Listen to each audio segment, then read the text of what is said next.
लिख रहा हूं मैं अंजाम जिसका कल आगाज आएगा। मेरे खून का हर एक कतरा इनकलाब लाएगा। 28 सितंबर सन 1907। ठीक अज तो 113 साल पहला शहीद आजम भगत सिंह जी का जन्म होया सी। उन्हां दा जन्म पिंड मंगा डिस्ट्रिक्ट लायलपुर जो कि अज पाकिस्तान विखे है उत्ते होया सी। उन्हां दे पुरखियां दा जद्दी घर खटकड़ कलां जो कि शहीद भगत सिंह नगर इसनूं नवां शहर भी कहंदे ने दुआबे विच है। देश की वंड तो बाद उन्हां दा जद्दी घर पाकिस्तान के हिस्से चला गया ते उन्हां दे पुरखियां दा घर हिंदुस्तान दे विच रह गया। भगत सिंह जी की शहादत नूं किसी भी हाल विच भुलाया नहीं जा सकता। अज गलबात करांगे उस महान शहीद दी, उस महान क्रांतिकारी दी, उस महान पंजाबी दी जिन्हां ने पंजाब की जरखेज धरती नूं हमेशा वास्ते अमर कर दिता अते पंजाब की जवानी नूं एक नवीं दिशा दिती। शहीद आजम भगत सिंह अपने आप दे विच एक इनकलाबी लहर सी। उन्हां दा बचपन लाहौर विच ही बीतिया। उन्हां ने मुढ़ली सिक्ख्या DAV स्कूल तो प्राप्त की। देश भगती की गल करिए तो उन्हां दे चाचा जी तो ही उन्हां नूं देश भगती की गुड़ती मिली सी।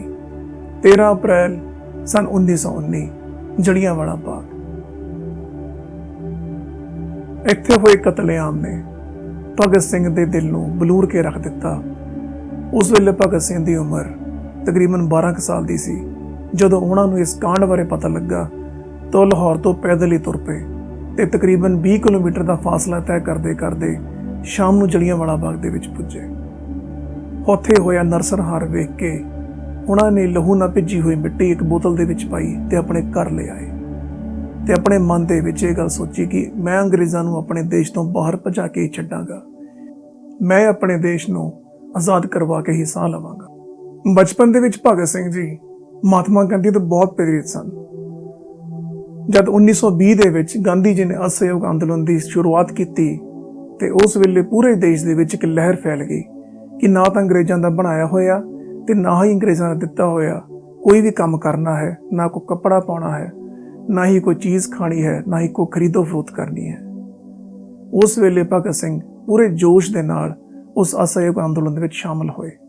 उन्होंने अपने साथियों के नाल गांधी जी के इस असहयोग अंदोलन दे विच जिन्ना हो सके अपने वालों योगदान पाया। सन 1922 दे विच गोरखपुर दे विच एक जलसा निकल रहा सी ते प्रदर्शनकारियों ते पुलिस दे विचकार झड़प हो गई, जिस दे चलते हुए प्रदर्शनकारियों ने थाने नूं ही अग ला दित्ती ते उत्थे तकरीबन 20 पुलिस कर्मी जिंदा सड़ गए ते प्रदर्शनकारियों दे विचों भी बहुत सारे बंदे जख्मी होए ते कई अपनी जान गवा बैठे। ते जब गांधी जी नूं इस गल बारे पता लगा ते उन्होंने असहयोग अंदोलन ये कहते हुए वापस ले लिया कि हाले साडा देश तैयार नहीं है आज़ादी दे लई। ते जदों ये गल भगत सिंह जी नूं पता लगी ते उन्हां दे दिल दे उत्ते बहुत डूंगी सट वजी।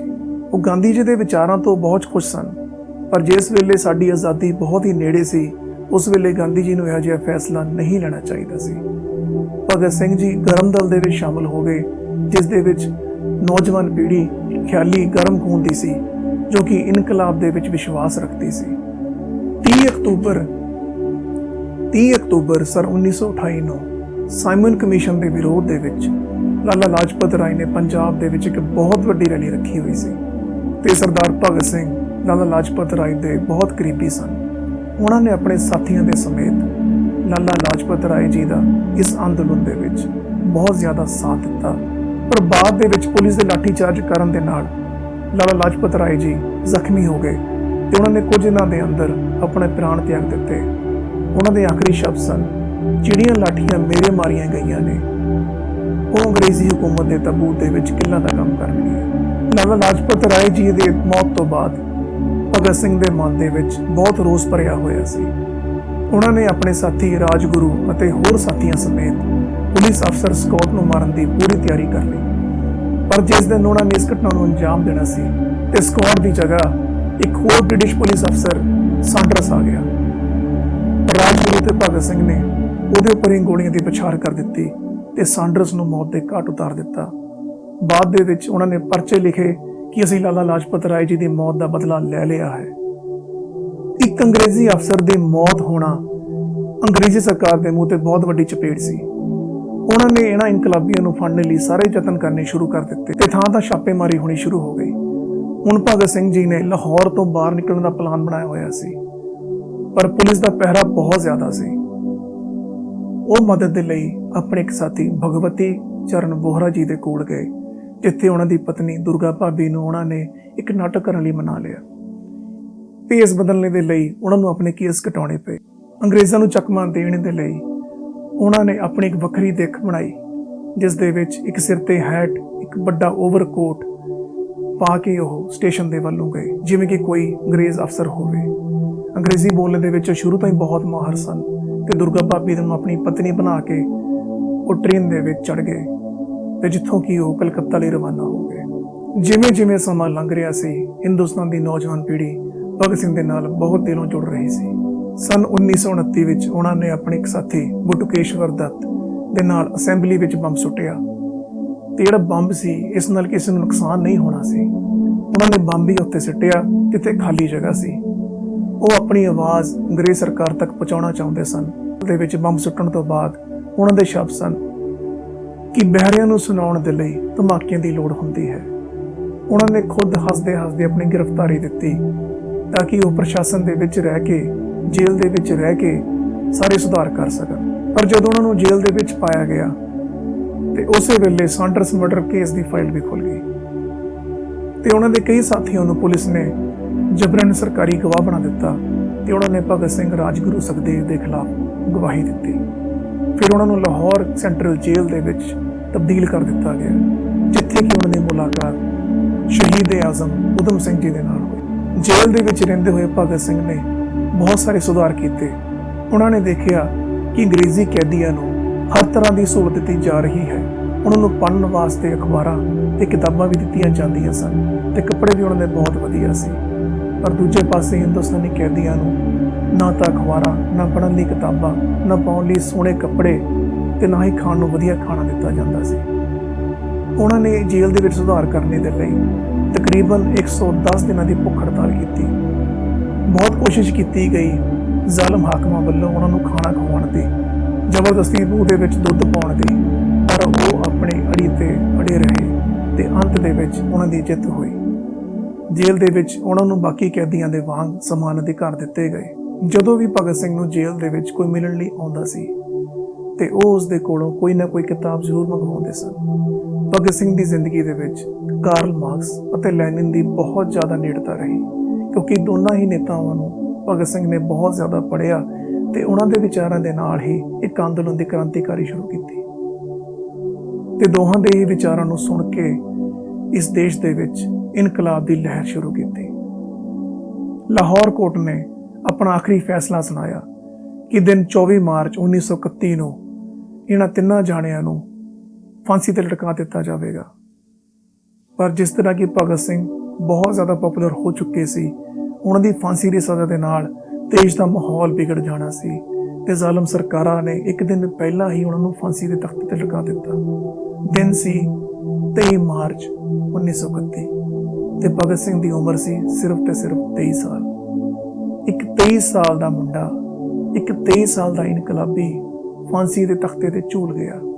ਕਿਸ ਦੀ ਖਾਤਰ? ਸਾਡੀ ਆਜ਼ਾਦੀ ਦੀ ਖਾਤਰ, ਸਾਡੇ ਹੱਕਾਂ ਦੇ ਲਈ। ਆਜ਼ਾਦ ਦੇਸ਼ ਦੇ ਵਿੱਚ ਅੱਜ ਘੁੰਮ ਰਹੇ ਹਾਂ। ਅੱਜ ਬੜੀ ਟੌਰ ਦੇ ਨਾਲ ਅਸੀਂ ਕਹਿੰਦੇ ਕਿ ਅਸੀਂ ਪੰਜਾਬੀ ਹਾਂ, ਪਰ ਜੇ ਭਗਤ ਸਿੰਘ ਵਰਗੇ ਇਨਕਲਾਬੀ ਨਾ ਹੁੰਦੇ ਤੇ ਸ਼ਾਇਦ ਅਸੀਂ ਅੱਜ ਗੁਲਾਮ ਹੀ ਹੋਣਾ ਸੀ। ਮਹਾਤਮਾ ਗਾਂਧੀ ਨੂੰ ਫਾਦਰ ਆਫ ਨੇਸ਼ਨ ਦੀ ਉਪਾਧੀ ਦੇ ਦਿੱਤੀ ਗਈ। ਸਾਨੂੰ ਕੋਈ ਰੋਸ ਨਹੀਂ ਇਸ ਤੋਂ, ਪਰ ਭਗਤ ਸਿੰਘ ਨੂੰ ਘੱਟੋ ਘੱਟ ਬਣਦਾ ਸਨਮਾਨ ਜ਼ਰੂਰ ਦਿੱਤਾ ਜਾਣਾ ਚਾਹੀਦਾ ਹੈ। ਹਾਲੇ ਵੀ ਅੰਗਰੇਜ਼ੀ ਕਿਤਾਬਾਂ ਦੇ ਵਿੱਚ ਉਹਨਾਂ ਨੂੰ ਇੱਕ ਆਤੰਕਵਾਦੀ ਦੱਸਿਆ ਜਾਂਦਾ ਹੈ। ਸਾਡੇ ਦੇਸ਼ ਦੀ ਸਰਕਾਰਾਂ ਤੋਂ ਸਾਡੀ ਇਹੀ ਮੰਗ ਹੈ ਕਿ ਘੱਟੋ ਘੱਟ ਭਗਤ ਸਿੰਘ ਨੂੰ ਸਨ ਆਫ ਨੇਸ਼ਨ ਯਾਨੀ ਰਾਸ਼ਟਰਪੁੱਤਰ ਦਾ ਖਿਤਾਬ ਜ਼ਰੂਰ ਦਿੱਤਾ ਜਾਵੇ, ਕਿਉਂਕਿ ਐਵੇਂ ਦੇ ਇਨਕਲਾਬੀ ਨਾ ਕਦੇ ਦੁਨੀਆ ਦੇ ਵਿੱਚ ਆਏ ਨੇ ਤੇ ਨਾ ਹੀ ਆ ਸਕਦੇ ਨੇ। ਉਹਨਾਂ ਦੇ ਜੱਦੀ ਘਰ ਖਟਕੜ ਕਲਾਂ ਦੇ ਵਿਖੇ ਇੱਕ ਬਹੁਤ ਹੀ ਵਧੀਆ ਮਿਊਜ਼ੀਅਮ ਬਣਾਇਆ ਗਿਆ ਹੈ। ਆਓ ਮੈਂ ਤੁਹਾਨੂੰ ਦਿਖਾਉਂਦਾ ਹਾਂ ਉਸ ਦੀਆਂ ਕੁਝ ਝਲਕੀਆਂ।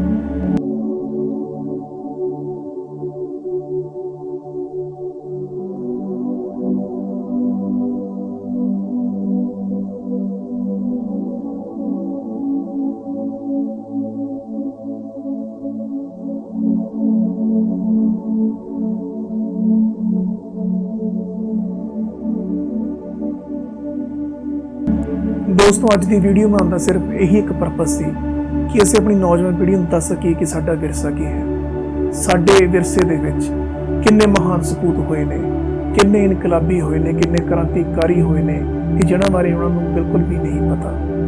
ਅੱਜ ਦੀ ਨੌਜਵਾਨ ਪੀੜ੍ਹੀ ਨੂੰ ਸਿਰਫ ਸਿੰਘਾਂ ਬਾਰੇ ਹੀ ਪਤਾ ਹੋਵੇਗਾ, ਪਰ ਭਗਤ ਸਿੰਘ, ਸ਼ਹੀਦ ਆਜ਼ਮ ਊਧਮ ਸਿੰਘ, ਕਰਤਾਰ ਸਿੰਘ ਸਰਾਭਾ ਬਾਰੇ ਬਹੁਤ ਘੱਟ ਲੋਕ ਜਾਣਦੇ ਨੇ।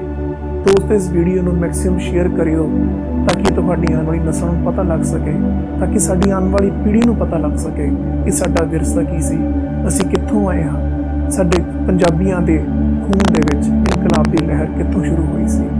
ਤੇ ਦੋਸਤੋ ਇਸ ਚੈਨਲ ਤੇ ਨਵੇਂ ਹੋ ਤੇ ਸਬਸਕ੍ਰਾਈਬ ਕਰਨਾ ਬਿਲਕੁਲ ਨਾ ਭੁੱਲਣਾ। ਵੀਡੀਓ ਨੂੰ ਮੈਕਸਿਮਮ ਸ਼ੇਅਰ ਜ਼ਰੂਰ ਕਰਿਓ। ਅੱਜ ਭਗਤ ਸਿੰਘ ਜੀ ਦਾ 113ਵਾਂ ਜਨਮ ਦਿਨ ਹੈ ਤੇ ਸਾਡਾ ਸਾਰਿਆਂ ਦਾ ਫਰਜ਼ ਬਣਦਾ ਹੈ ਉਹਨਾਂ ਨੂੰ ਸ਼ਰਧਾਂਜਲੀ ਜ਼ਰੂਰ ਦਈਏ। ਉਹਨਾਂ ਦੀ ਵਿਚਾਰਧਾਰਾ ਨੂੰ ਅਸੀਂ ਵੱਧ ਤੋਂ ਵੱਧ ਆਪਣੇ ਯਾਰਾਂ ਦੋਸਤਾਂ ਦੇ ਨਾਲ, ਆਪਣੇ ਰਿਸ਼ਤਿਆਂ ਦੇ ਨਾਲ, ਆਪਣੇ ਬੱਚਿਆਂ ਦੇ ਨਾਲ ਸਾਂਝਾ ਜ਼ਰੂਰ ਕਰੀਏ। ਇਨਕਲਾਬ ਜ਼ਿੰਦਾਬਾਦ, ਇਨਕਲਾਬ ਜ਼ਿੰਦਾਬਾਦ।